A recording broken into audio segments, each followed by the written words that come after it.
Mr. Noah Gwande as the Acting General Secretary of the Zimbabwe Transport and Allied Workers Union. We understand there are unfair labor practice by foreign registered transport companies, whereby they register a company in Zimbabwe, then the drivers, they are made to work in a foreign country but are paid less money due to their Zimbabwean contracts. How true are these allegations?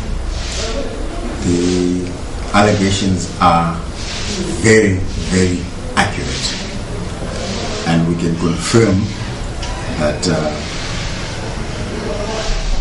a lot of transport operators have dual registrations, that is in Zimbabwe and in African country, such as South Africa, Botswana,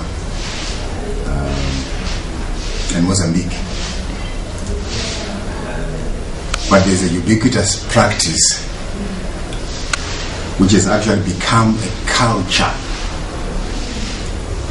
that at the point of recruitment, they recruit Zimbabwean drivers using a Zimbabwean registered company which has no assets, which has no trucks, which has no trailers. And that company exports the drivers to South Africa, where they are employed by this same company under a different name, but the same directorships. And in this scenario, what is most disturbing is that the companies practice discrimination on the grounds of country of origin. If you are Zimbabwean, you are paid less wages than your counterpart, for instance, in South Africa. I'll give you an example.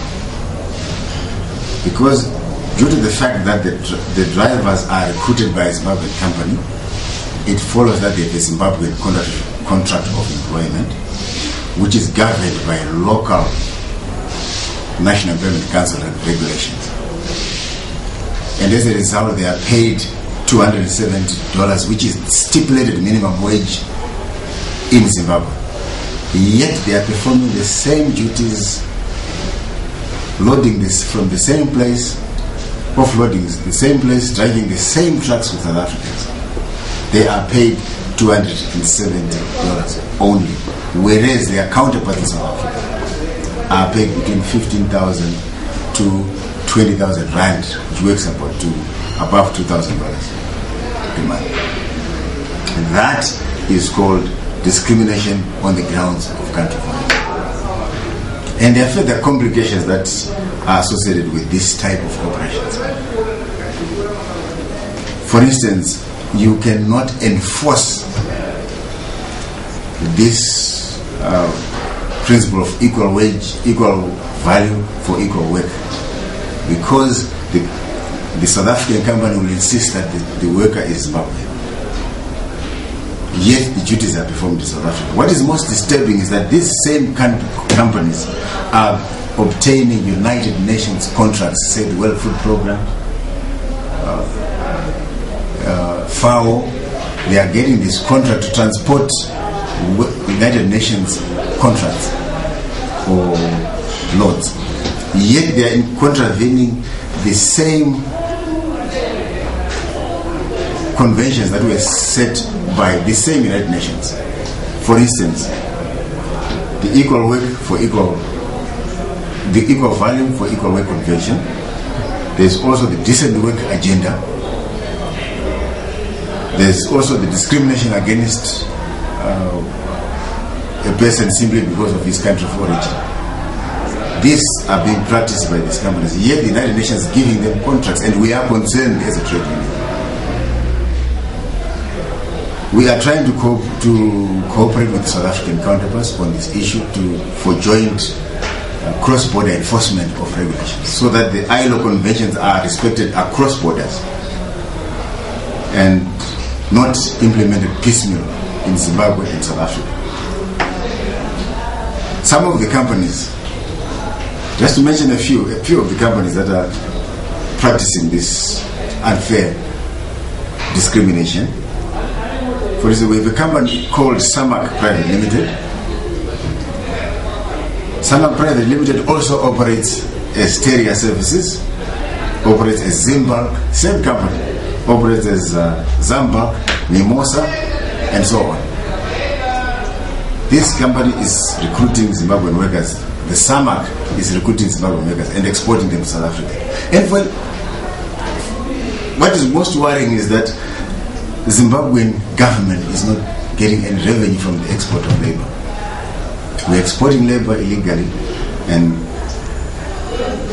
at the same time, we cannot enforce Zimbabwean laws on those workers.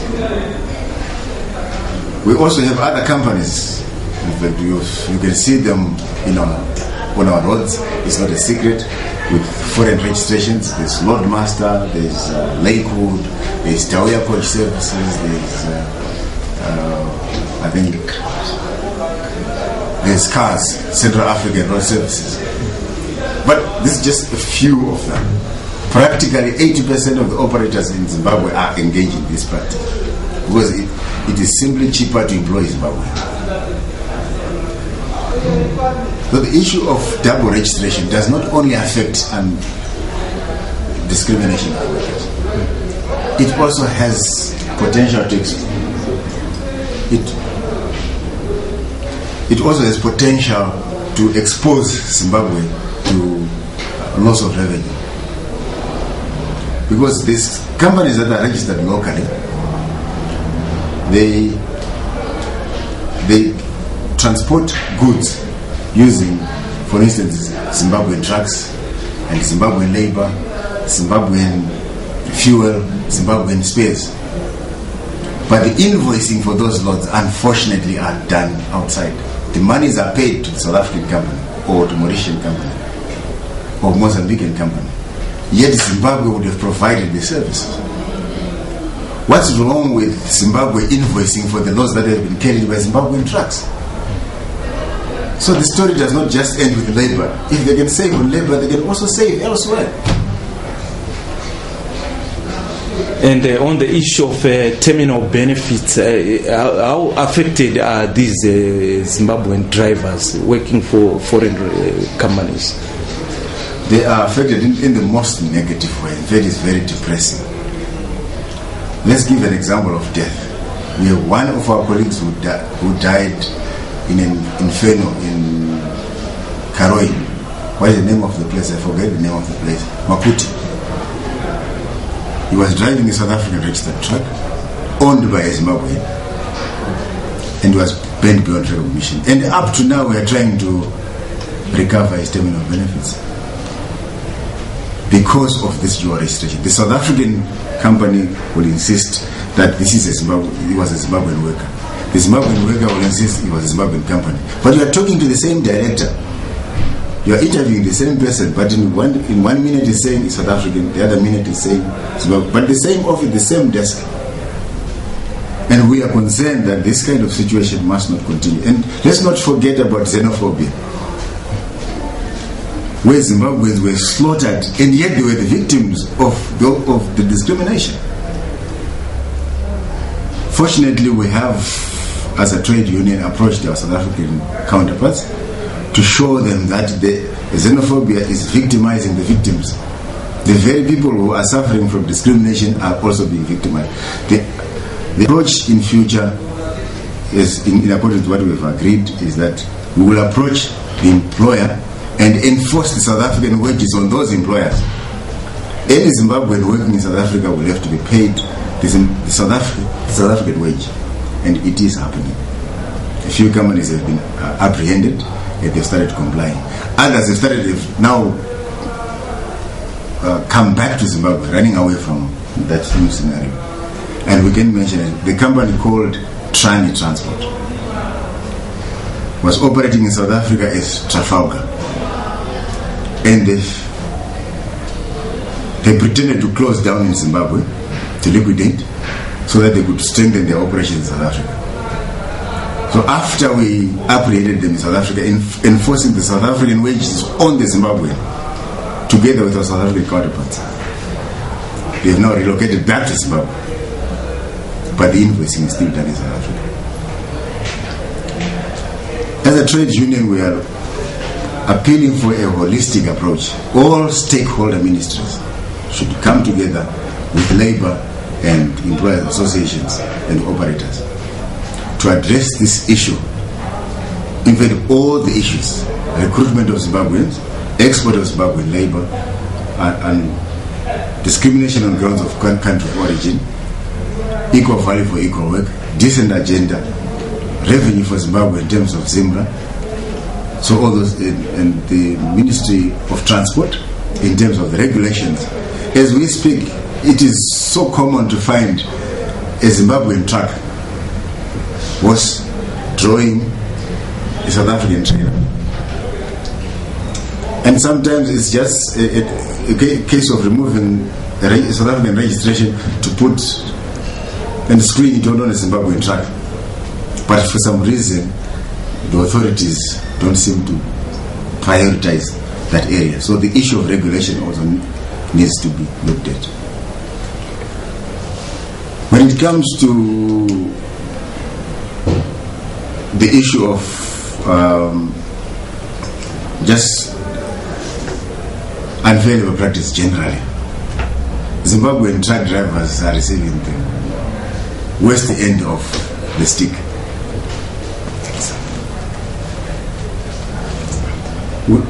We have situations whereby Zimbabwean trucks are transporting fuel from Mozambique, from Beira, destination Congo. And in terms of this arrangement, the allowable losses in those contracts for haulage contracts are quite handsome. And the customers consistently, that is the customers in the Congo, the client who owns the product that's being transported by a Zimbabwean company, is signing their PODs confirming that the product has been received in good order. But these the same employers proceed to charge the drivers for the so-called in-transit losses. And that's, in our view, corruption of the worst sort. Who is benefiting from these deductions that are charged the drivers?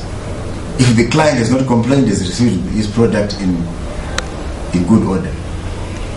And in fact, some of them writing reports that this is the best, Zimbabwean drivers are the best drivers they've seen in the region because they're getting their products in good order as compared to other companies and other countries. But alas, in Zimbabwe, the Zimbabwean drivers are paying the employers for losses that have not been incurred or for losses that have not been proven.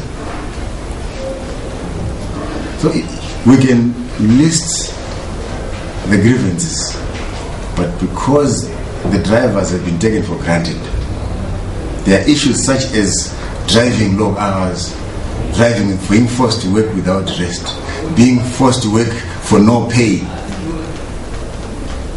being forced to work extra hours for no pay. And it looks like in Zimbabwe it is normal. There's nothing wrong in asking the driver to work 24 hours and only paying wages for 9 hours.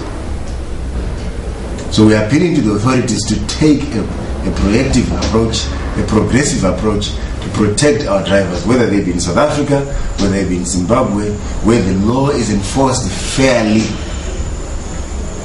and quickly. And to this extent, we appeal to the National Employment Council of the Transport Operating Industry to take a more serious look at their CBA with a view to enforcing the provision.